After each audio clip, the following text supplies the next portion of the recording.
So I wanted to go back over the topic of some of the first few terms of the geometric series because I don't think I explained it very well in class. So I wanted to give you some concrete examples you can sort of hang your hat on.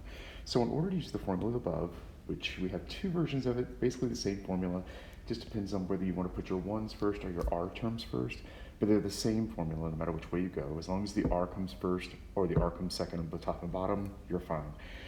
We need to know a sub 1, which is the first term, r, which is the common ratio, and n, which is the number of term we're going to stop on. Now, sometimes these things are really clear. Sometimes they're a little harder to figure out.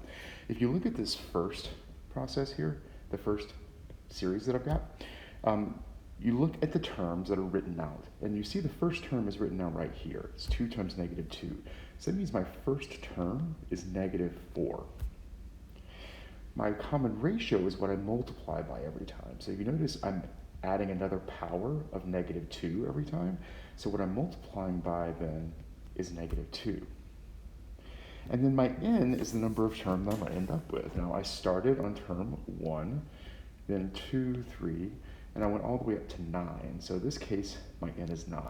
So when I plug everything in here, this would look like this.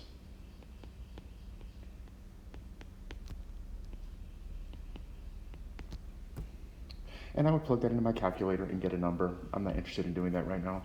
But look at the second one. So I have a term that's written as sigma. So what I'm going to do to see what's going on here is I'm going to start writing the terms out. So I start with 3 times negative 1/3. My k is starting at 1, so it's going to be to the first. And then the k goes up by 1 because that's what the index does in sigma notation. And it keeps going until I get to k being 9. Now, I still need to identify my first term, my r, and my n. So again, my first term is the first term that's written out. So that would be 3 times negative 1/3, which is negative 1. Then my common ratio is what I multiply by every time. And you can see the power, that the k that's going up, keeps adding on a negative 1/3. So my r would be negative 1/3 here. And then I'm going to need my number that I'm going to end up on. Well, if I started at 1 and I'm counting up by ones, the final power that's here is going to be my n. So then when I plug it into the formula, it's going to look like this. Ooh, that's a 3.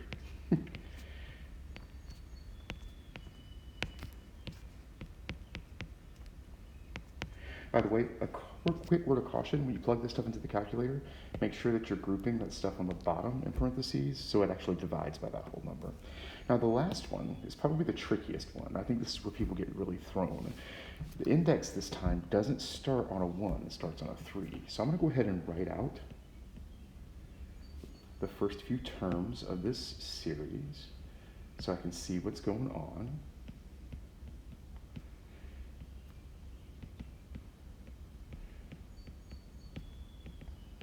So I'm going to keep going up until my k gets to 10.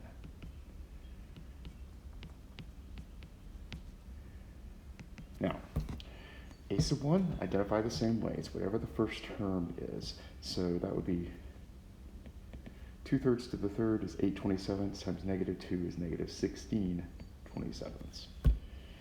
Now, again, my r is whatever is being multiplied by every time, and this time you can see it's 2/3 because that's what the power is going up by 1 every time. And then here's the problem. Here's the challenge on this. Your n is not 10. There are not 10 terms in what I just written out because I started with a power of 3. So my first term has a power of 3. My second term has a power of 4. So you see the powers are always 2 greater than whatever number of term we're on. So when I get to 10, that power is 2 greater than the term I'm on. So that means that n is actually 8, not 10. You have to look at where you start on the first term and sort of start numbering it at 1 and then compare that to the power to get what number of term you're on. So in this case, all that stuff plugged in would look like this.